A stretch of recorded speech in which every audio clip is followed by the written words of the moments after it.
जय हिंद, नमस्कार।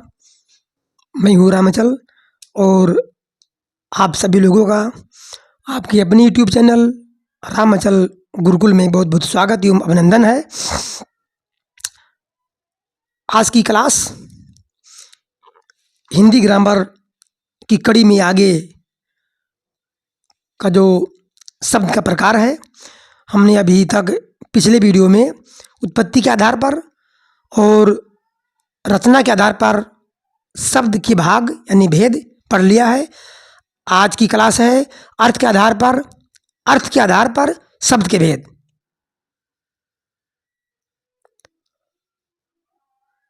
तो एक बार पुनः सबका स्वागत है। आप लोग ध्यान से क्लास देखिए भाई, पूरी बात समझे बिना मत जाइए, रुकिए। आप लोग एक बार रुक जाइए और देखिए इसमें क्या है क्या नहीं है, समझ में आ रहा है कि समझ में नहीं आ रहा है, तब फिर जाइएगा। 2 मिनट वीडियो रुक कर देख लीजिए। उसके बाद अगर अच्छा लगे तो देखिए पूरा वीडियो, ना अच्छा लगे तो जिससे आपकी इच्छा, लेकिन भाई रुकिए, पहले मत जाइए, ठीक। तो आज का क्लास है, समझिए, ये अर्थ के आधार पर शब्द के भेद। इसमें पर्यायवाची शब्द है, विलोम शब्द, एकार्थक शब्द, अनेकार्थी शब्द, श्रुति सम भिन्नार्थक शब्द और अनेक शब्दों के स्थान पर एक शब्द।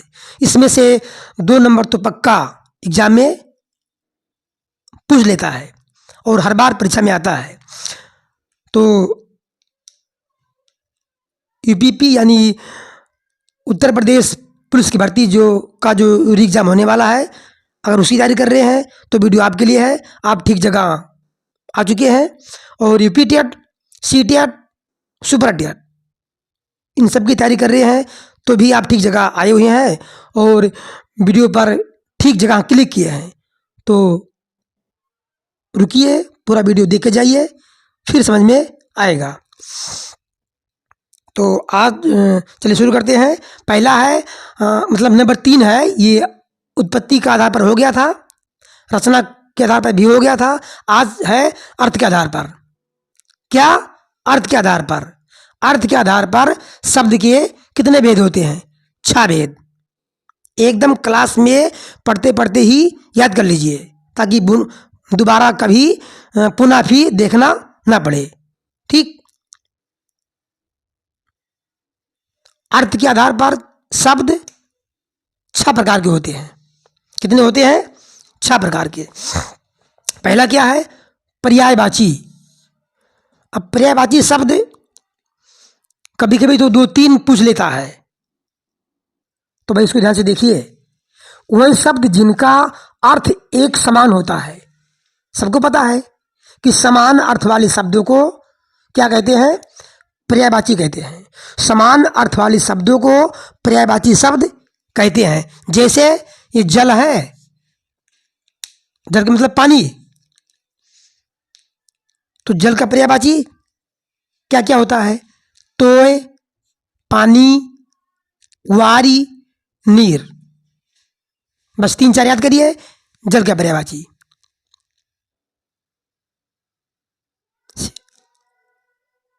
आग है तो अग्नि, पावक, अनिल। कहने का मतलब है कि पर्यायवाची से एक प्रश्न पक्का हर बार परीक्षा में आता है। तो अब देखिए अगला क्या है? विलोम शब्द। विलोम का मतलब उल्टा। तो मैं बार बार कह रहा हूं कि आप लोग रुके देखिए 2-3 मिनट वीडियो, फिर जाइए। अच्छा लगे तो देखिएगा, अगर ना अच्छा लगे तो आपकी इच्छा। तो अगला क्या है? विलोम शब्द। विलोम का मतलब उल्टा, विपरीत अर्थ बताने वाले शब्दों को विलोम शब्द कहते हैं। विपरीत अर्थ बताने वाले शब्दों को क्या कहते हैं? विलोम शब्द। जैसे आकाश है, आकाश का विलोम क्या होगा?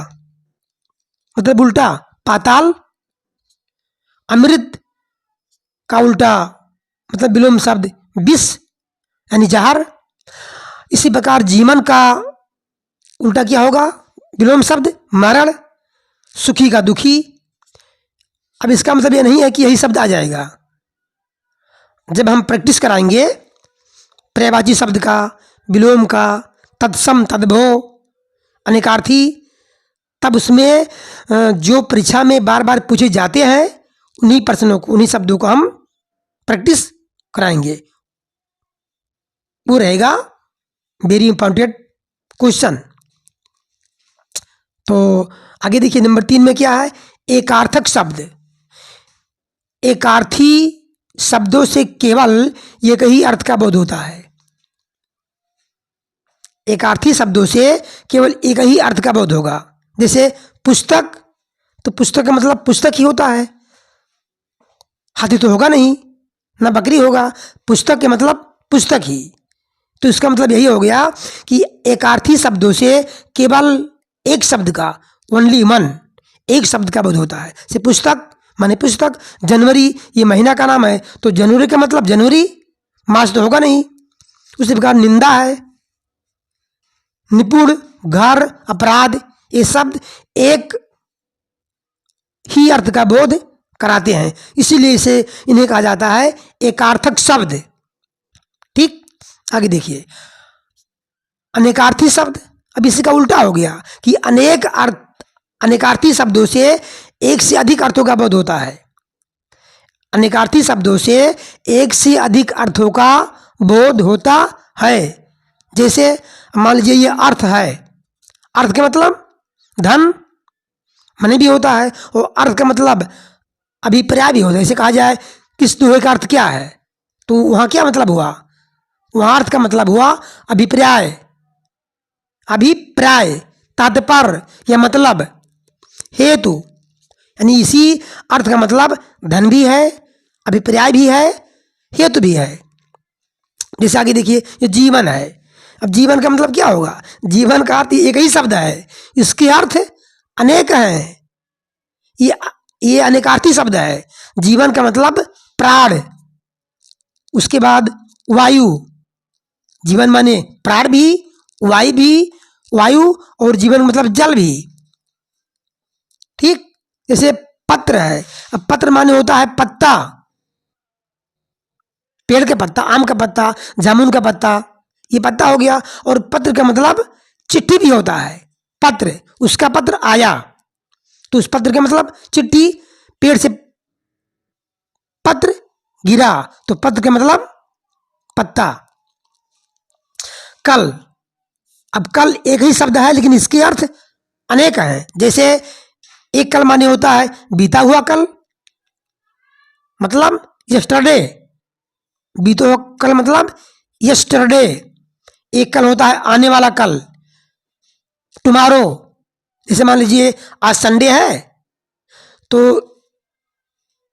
बीता हुआ कल क्या कहेंगे, सैटरडे, शनिवार।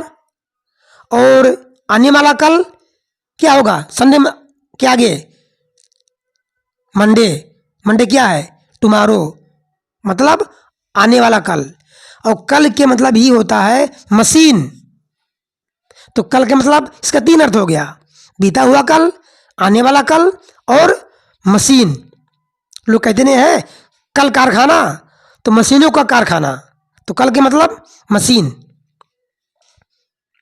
समझ में आ रहा है, ठीक है।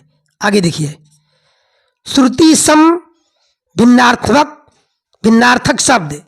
श्रुति सम भिन्नार्थक शब्द, इसका मतलब क्या है, इसका मतलब है कि ऐसे शब्द जो सुनने में एक जैसे लगे, इसका नाम ही है श्रुति सम, सुनने में बराबर यानी एक समान लगे। भिन्नार्थक शब्द ऐसे शब्द जो सुनने में एक जैसे लगे, उसे परंतु उनकी वर्तनी, स्पेलिंग, वर्तनी मतलब वर्तनी में सूक्ष्म अंतर होता है। शब्द तो सुनने में लगेंगे एक जैसा, लेकिन उसका जो अर्थ निकलेगा अलग होगा। इसे ही कहते हैं श्रुति सम भिन्नार्थक शब्द। सुनने में लगेंगे एक जैसे लगभग, लेकिन उनका अर्थ होगा अलग अलग। ये शब्द समान से कहते हैं समान ध्वनि वाले शब्द, ये तो एग्जाम में बहुत बार आया है। हिंदी जिसमें आता है, हिंदी ग्रामर, उन सभी एग्जाम्स में बहुत बार आया। एक बार पेपर उठा के तो देखिए। जैसे अब जैसे है अनिल, अनिल का मतलब हवा। अब मात्रा यहां नहीं है अनल, अब इसका मतलब क्या हो गया? आग। अनिल मतलब हवा और अनल के मतलब आग। लगभग कुछ अंतर है, लेकिन बोलने में जैसे लगता है, सुनने में श्रुति सम, सुनने में एक जैसा शब्द है। तो अनिल का मतलब हवा और अनल का मतलब आग। अब दिन है, दिन का मतलब दिवस, और दिन मने दिन के मतलब दरिद्र।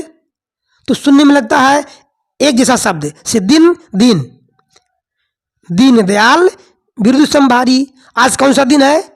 ये दिन हो गया, ये दिन हो गया। मतलब सुनने में लगता है एक जैसे, लेकिन अर्थ भिन्न भिन्न है।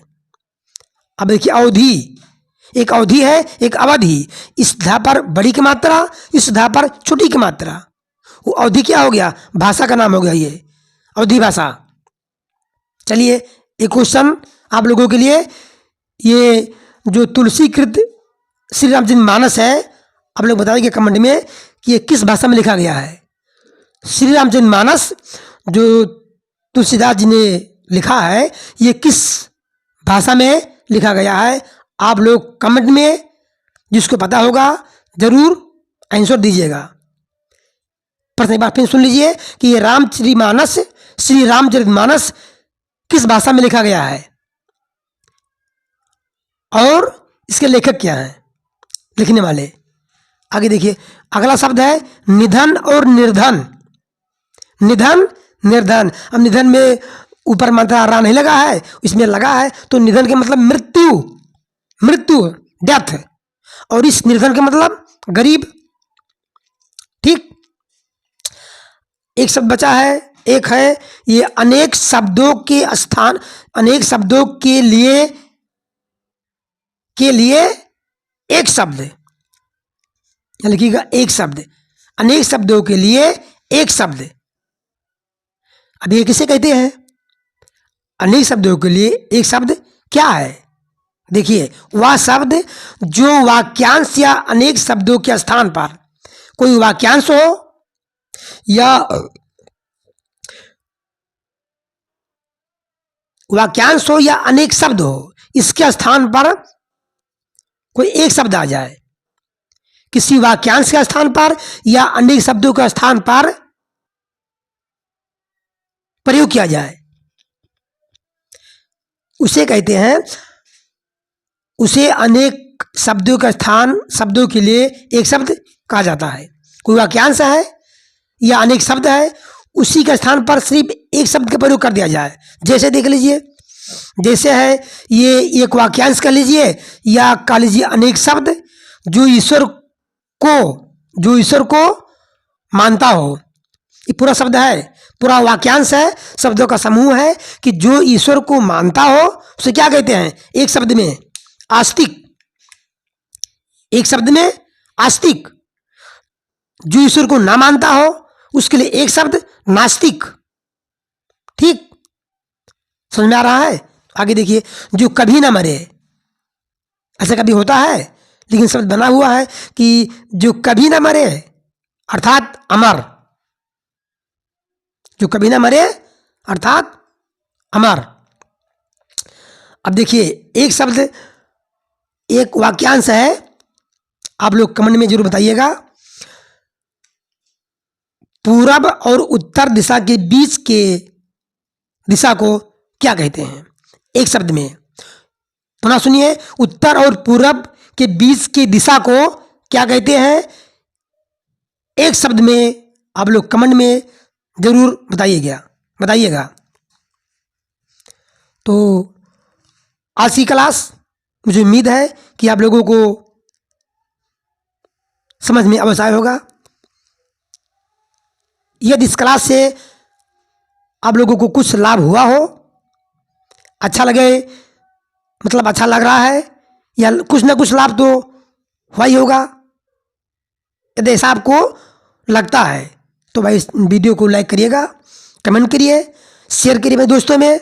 और यदि आप लोग चैनल पर नए हैं तो चैनल को सब्सक्राइब जरूर करिए और बेल आइकन को प्रेस कर लीजिए, ताकि जब भी वीडियो अपलोड हो तो सबसे पहले वीडियो का नोटिफिकेशन आप पर पहुंचे, आपको मिले। ठीक, तो आप लोग मेहनत करते रहिए। जिसको अपने आप पर भरोसा होता है, अपने आप पर, अपनी मेहनत पर, उसे सफलता जरूर मिलती है। God helps those who help themselves. जो सहायता अपनी स्वयं करता हो, कहने का मतलब ईश्वर उसकी सहायता करता है जो अपनी सहायता स्वयं करता हो। इसलिए आप लोग मेहनत से लगे रहिए। एग्जाम कभी भी हो, अगर तैयारी भरपूर है तभी कुछ आप परीक्षा में कर पाओगे। अगर तैयारी नहीं है तो परीक्षा भी कल ही हो जाए, 2 महीना बाद हो जाए, क्या कर लेंगे आप लोग? कुछ नहीं कर पाएंगे। तो जब तक तैयारी नहीं होगी तब तक बेकार है। तो परीक्षा कभी भी हो, 2024 में ये समझिए कि परीक्षा आपको यूपी टेट का भी होगा। सीट तो होता ही है जनवरी में, और सुपर टेट जैसे ही पीरियड हुआ तो उसी के तुरंत 1-2 महीने में ये भी हो जाएगा सुपर टेट। तो ठीक है, अब हम मिलेंगे अगले वीडियो में। तब तक के लिए आप लोग खुश रहिए। जय हिंद, वंदे मातरम।